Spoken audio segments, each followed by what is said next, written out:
إن الحمد لله نحمده ونستعينه ونستغفره ونعوذ بالله من شرور أنفسنا وسيئات أعمالنا من يهده الله فلا مضل له ومن يضلل فلا هادي له أشهد أن لا إله إلا الله وحده لا شريك له وأشهد أن محمدا عبده ورسوله أرسله بالحق بشيرا بين يدي الساعة من يطع الله تعالى ورسوله فقد رشد ومن يعصهما فإنه لا يضر إلا نفسه ولا يضر الله تعالى شيئا اللهم صل وسلم وبارك على محمد وعلى آل محمد أما بعد فيا عباد الله اتقوا الله حق تقاته ولا تموتن إلا وأنتم مسلمون. Ma'asyiral muslimin, jamaah salat Jumat rahimakumullah, marilah kita senantiasa berusaha untuk meningkatkan kualitas keimanan dan ketakwaan kita kepada Allah dengan melaksanakan perintah-perintahnya, meninggalkan larang-larangannya guna menggapai kebahagiaan hidup dunia sampai akhirat nanti. Ma'asyiral muslimin rahimakumullah, tema yang akan kita angkat ke permukaan pada kesempatan khutbah kali ini adalah melalui amal ibadah Allah melatih jiwa kedisiplinan kaum muslimin. Ma'asyiral muslimin rahimakumullah, banyak sekali tuntunan syariat yang mendidik dan melatih kaum muslimin agar menjadi pribadi-pribadi yang disiplin.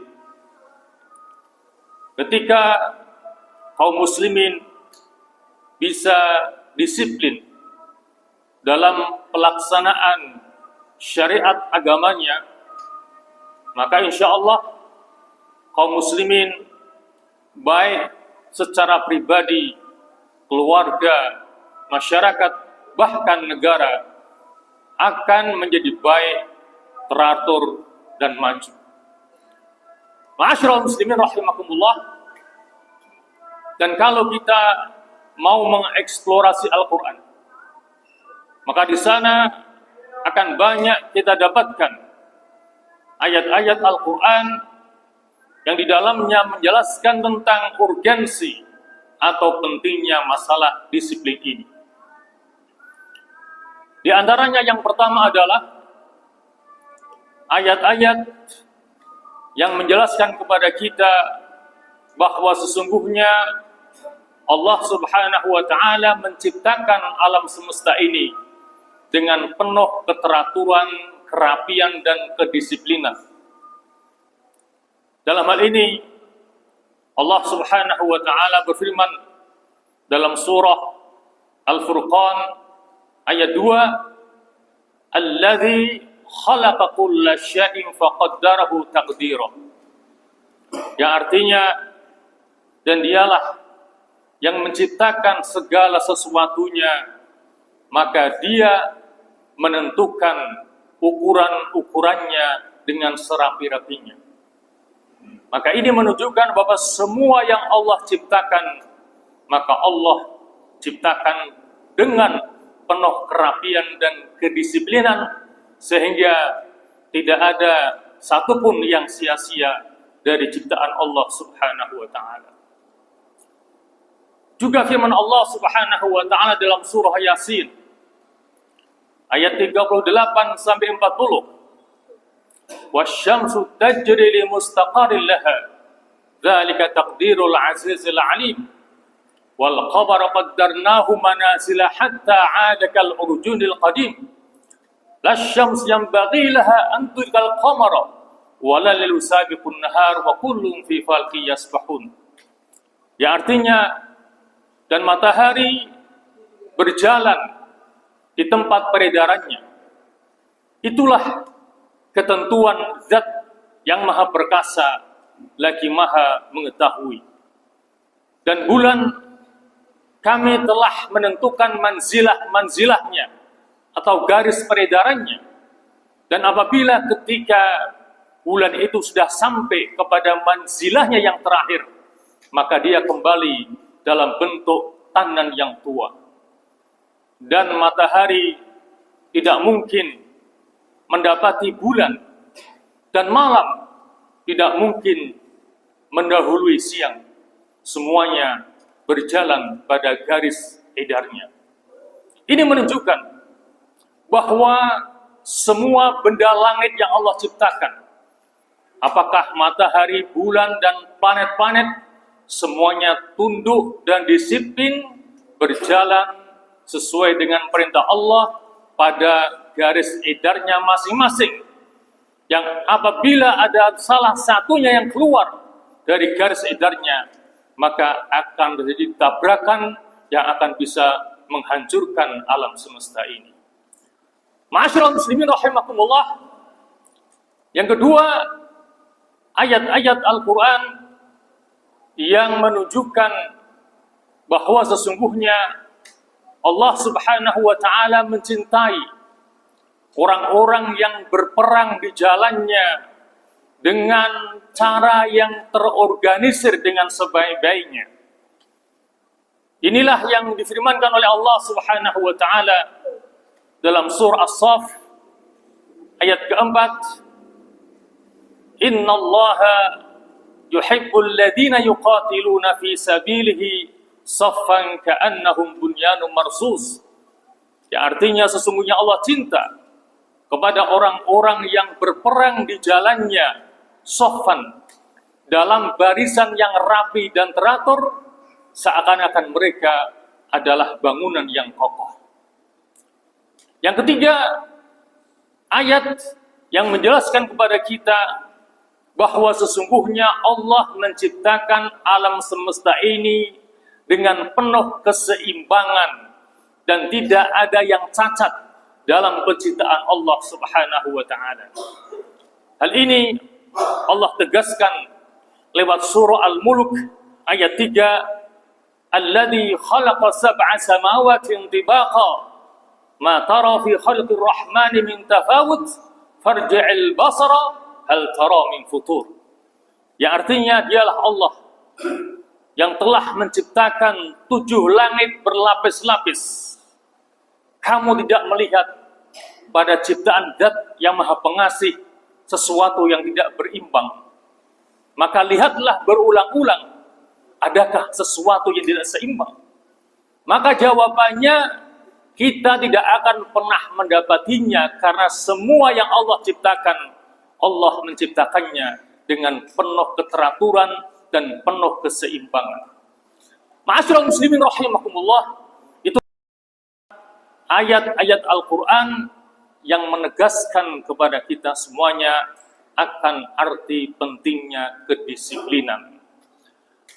Adapun terkait dengan hadis-hadis Rasulullah, maka sesungguhnya banyak juga hadis-hadis Rasulullah yang menjelaskan tentang urgensinya kedisiplinan ini, yang pada kesempatan ini kami sampaikan salah satu di antaranya, yaitu sebuah hadis Nabi yang sumbernya dari sahabat Abu Hurairah, di mana beliau bersabda, innama ju'ilal imamu liyutamma bihi fala takhtalifu alaih, fa idza raka'a farka'u, wa idza qala sami'allahu liman hamidah faqulu rabbana lakal hamd, wa idza sajada fasjudu, wa idza shalla jalisan fasallu julusan ajma'una, faqimus saffa bis salati fa inna iqamatas saff min husni as-salah. Yang artinya, sesungguhnya imam itu dijadikan untuk diikuti, maka janganlah kalian menyelisihinya. Apabila dia rukuk, maka rukuklah kalian. Apabila dia mengatakan sami Allahu liman hamidah, maka katakanlah Rabbana lakal hamd. Apabila dia sujud, maka sujudlah kalian. Dan apabila dia sholat dengan duduk, maka sholatlah kalian duduk semuanya. Dan luruskanlah shaf dalam sholat kalian, karena sesungguhnya kesempurnaan sholat tergantung pada shafnya yang lurus. Ma'asyiral muslimin rahimakumullah. Jadi itulah ayat dan hadis Nabi yang menjelaskan kepada kita akan urgensinya senantiasa menegakkan kedisiplinan. Ma'asyiral muslimin rahimakumullah. Tadi kami sampaikan bahwa sesungguhnya banyak syariat Islam yang mendidik dan melatih kaum muslimin agar menjadi pribadi-pribadi yang disiplin. Oleh karena itulah akan kami sampaikan 4 macam ibadah yang apabila kita tunaikan dengan sebaik-baiknya, maka akan membentuk kita semuanya menjadi pribadi yang disiplin. Yang pertama adalah sholat. Sholat adalah salah satu ibadah yang di dalamnya mengandung nilai-nilai kedisiplinan yang tinggi. Terlebih-lebih ketika sholat itu dilaksanakan dengan berjamaah. Lantas, apa bentuk kedisiplinan yang diajarkan oleh sholat ini? Yang pertama adalah disiplin dalam masalah waktu. Karena sesungguhnya Allah Subhanahu wa Ta'ala telah mewajibkan sholat atas orang-orang yang beriman dan telah menentukan waktu-waktunya. Sebagaimana firman-Nya, "Innas sholata kanat 'alal mu'minina kitaban mawquta." Sesungguhnya sholat itu diwajibkan atas orang yang beriman dan berwaktu-waktu. Artinya waktunya telah ditentukan oleh Allah Subhanahu wa Ta'ala dari sholat subuh sampai dengan sholat isya. Kemudian Rasulullah menegaskan bahwa di antara amalan yang paling sempurna adalah melaksanakan sholat pada awal waktunya.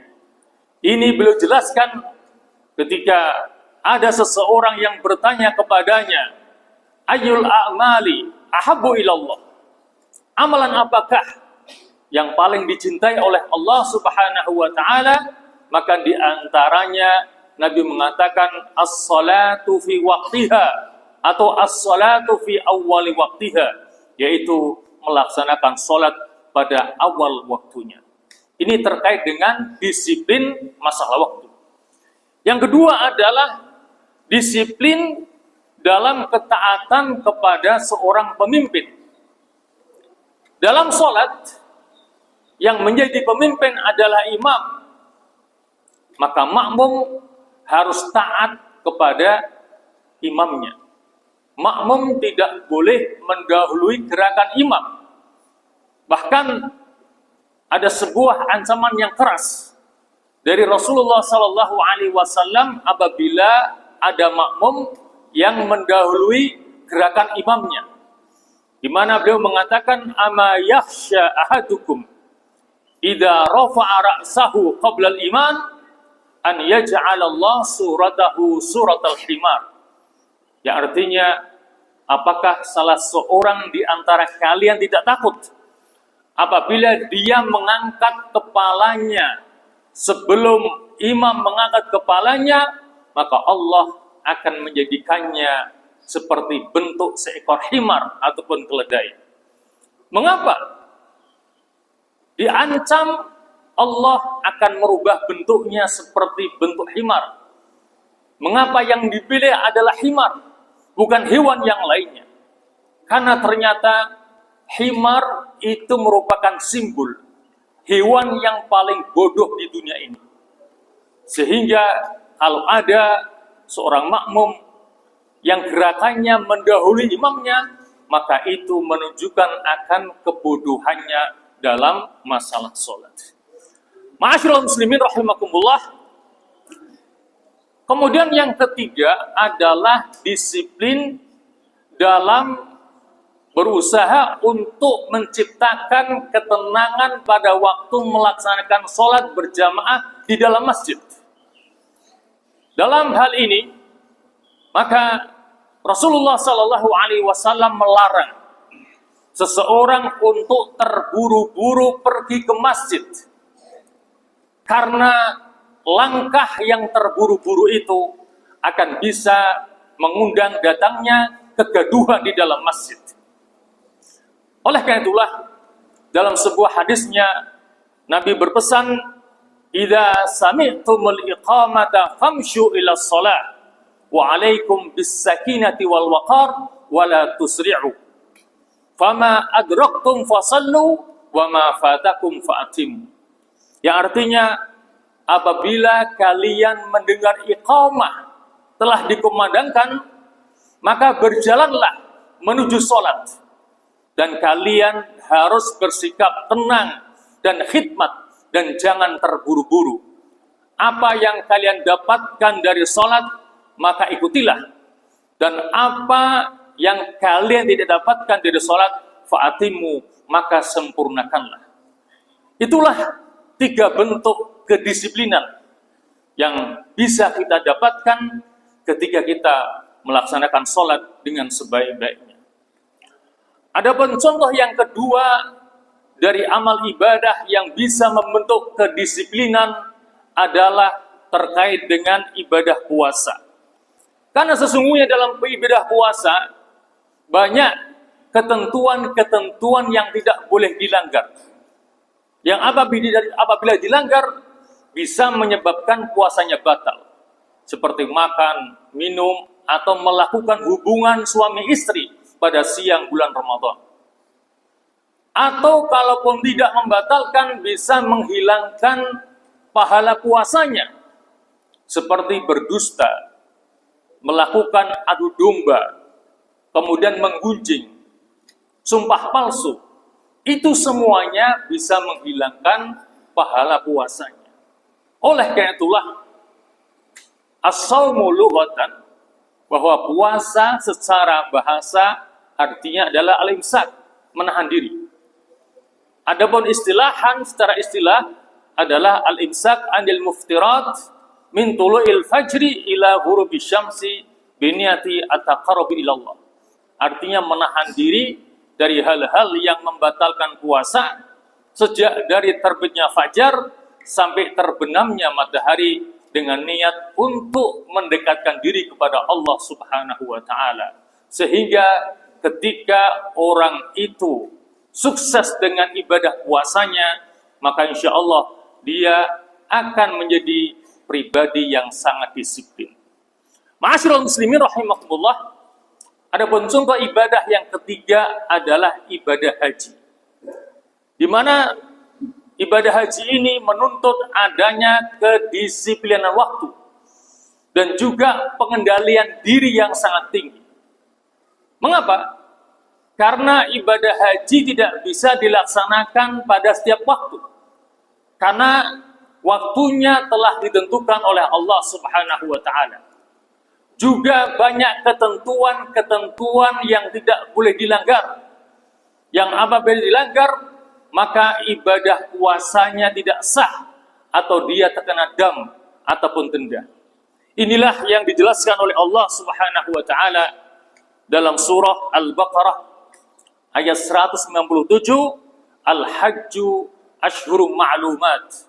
Faman farada fihinal hajja fala rafatha wala fusuqa wala jidala fil hajj wa ma taf'alu min khairi ya'lamullah wa tazawwadu fa inna khaira zadit taqwa wattaquni ya ulil albab. Yang artinya bahwa musim haji itu pada bulan-bulan yang telah maklum. Maka barang siapa yang sudah meniatkan untuk melaksanakan ibadah haji pada bulan-bulan itu, maka hendaknya dia tidak melakukan rafath, melakukan perbuatan fasik, atau berbantah-bantahan selama melaksanakan ibadah haji. Dan apa saja yang kalian lakukan dari kebaikan, maka Allah akan mengetahuinya. Dan berbekalah, sesungguhnya sebaik-baik bekal adalah dengan bertakwa kepada Allah, dan bertakwalah kepadaku, wahai orang-orang yang berakal. Ma'asyiral muslimin rahimakumullah. Dan contoh ibadah yang terakhir, yang keempat, yang bisa menumbuhkan sikap disiplin adalah al-jihadu fi sabilillah. Berjihad di jalan Allah Subhanahu wa ta'ala. Syariat dilihat syarat dengan penanaman nilai-nilai kedisiplinan yang tinggi. Dan salah satu bentuknya adalah berperang melawan musuh-musuh agama. Maka dalam berperang, para prajurit harus tunduk dan patuh kepada perintah pimpinannya. Ketika para prajurit tidak patuh kepada perintah pimpinannya, maka akan bisa mendatangkan kekalahan dalam perang itu. Itulah yang dialami oleh kaum muslimin dalam perang Uhud, yang mana hal ini diabadikan oleh Allah Subhanahu wa taala dalam surah Al-Imran ayat 165, awalamma asabatkum musibatun qad asabtum mithlaiha qultum anna hadha qul huwa min 'indi anfusikum innallaha 'ala kulli syai'in qadir. Ya, artinya, mengapakah kalian heran ketika kalian ditimpa musibah, yaitu kekalahan kalian pada perang Uhud, padahal sebelumnya kalian bisa menimpakan dua kekalahan pada perang Badar, yaitu perang Badar Sughra dan Kubra. Katakanlah, mereka mengatakan, kalian mengatakan, dari manakah datangnya kekalahan ini? Maka katakanlah, sesungguhnya itu disebabkan oleh perbuatanmu sendiri, dan sesungguhnya Allah Maha Kuasa atas segala sesuatunya. Maka ayat ini menunjukkan bahwa kekalahan kaum muslimin dalam perang Uhud bukan karena jumlah musuh yang lebih banyak, bukan karena persenjataan mereka yang lebih maju, yang lebih modern, bukan. Tetapi penyebab kekalahannya karena dari pasukan kaum muslimin tidak tunduk patuh kepada perintah Rasulullah Sallallahu Alaihi Wasallam. Karena kita ingat, dalam perang Uhud, Rasulullah memerintahkan kepada 5 pemanah yang jitu untuk berada di atas bukit dan berpesan kepada mereka agar mereka tetap di atas bukit itu baik dalam keadaan menang ataupun kalah. Ternyata ketika kaum muslimin sudah mengalami kemenangan pada permulaan perang Uhud dan mereka sudah berhasil mendapatkan ghanimah ataupun harta rampasan perang, ternyata para pemanah yang di atas bukit timbul rasa irinya. Mereka juga ingin mendapatkan ghanimah, sehingga mereka turun berusaha untuk bisa mendapatkan ghanimah itu, sehingga terjadilah kekosongan pada puncak bukit itu, sehingga kaum muslimin diserang balik oleh pasukan kafir, sehingga mereka kocar-kacir. Bahkan Rasulullah sampai berdarah kepalanya, dan juga gigi seringnya menjadi tanggal ataupun patah. Dan kaum muslimin dikatakan mengalami kekalahan dalam perang Uhud itu karena mereka tidak taat kepada perintah daripada panglimanya, yaitu Rasulullah Sallallahu Alaihi Wasallam. Ma'asyiral muslimin rahimakumullah, oleh karena itulah marilah kita berusaha untuk senantiasa bisa meningkatkan kualitas dan kuantitas ibadah kita dengan sebaik-baiknya. Karena ketika ibadah itu kita laksanakan dengan sebaik-baiknya, maka akan bisa menjadikan kita pribadi yang disiplin.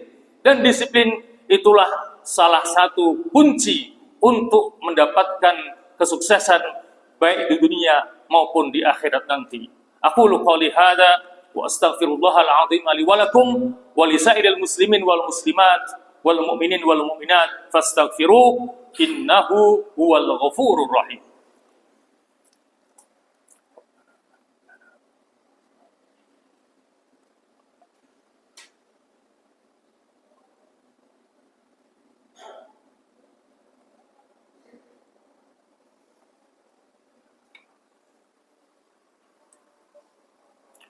Alhamdulillahi ala sunufin na'mah. Ahmadullah subhanahu wa ta'ala wa ashkuruhu ala jazilil ata. Wa ashhadu an la ilaha illallah wahdahu la sharika lah, syahadatan adakhiruha li yaumil liqa. Wa ashhadu anna Muhammadan abduhu wa rasuluhu asfal asfiya wa ala alihi wa sahbihi al-kurama. Amma ba'd, fa ya ibadallah ittaqullaha al-malik ad-dayyan tadkhulu bi rahmatihi fasihal jinan. ثم اعلموا أن الله تبارك وتعالى صلى على نبيه قديما وأمركم بذلك إرشادا لنا وتعليما، فقال تعالى: ولم يزل قائلا عليما إن الله وملائكته يصلون على النبي يا أيها الذين آمنوا صلوا عليه وسلموا تسليما. اللهم صل على محمد وعلى آل محمد كما صليت على إبراهيم وعلى آل إبراهيم وبارك على محمد وعلى آل محمد كما باركت على إبراهيم وعلى آل إبراهيم في العالمين إنك حميد مجيد. اللهم اغفر للمسلمين والمسلمات والمؤمنين والمؤمنات الأحياء منهم والأموات إنك سميع قريب مجيب الدعوة يا رب العالمين. اللهم أصلح من في صلاحه صلاح الإسلام والمسلمين وأهلك من في هلاكه صلاح الإسلام والمسلمين. اللهم اجعل بلدتنا هذه وسائر بلاد المسلمين بلدة آمنة مطمئنة محمية رخية عز الإسلام والمسلمون فيها وعلت كلمتك فيها برحمتك يا أرحم الراحمين. اللهم انصر الإسلام والمسلمين وأعز الإسلام والمسلمين وأعلي كلمتك إلى يوم الدين. ربنا آتنا في الدنيا حسنة وفي الآخرة حسنة وقنا عذاب النار وادخلنا الجنة مع الأبرار يا عزيز يا غفار يا رب العالمين. اللهم هذا الدعاء ومنك الإجابة يا سميع الدعاء يا ذا المن والعطاء. وصلى الله على محمد وآله وصحبه وسلم والحمد لله رب العالمين وأقم الصلاة.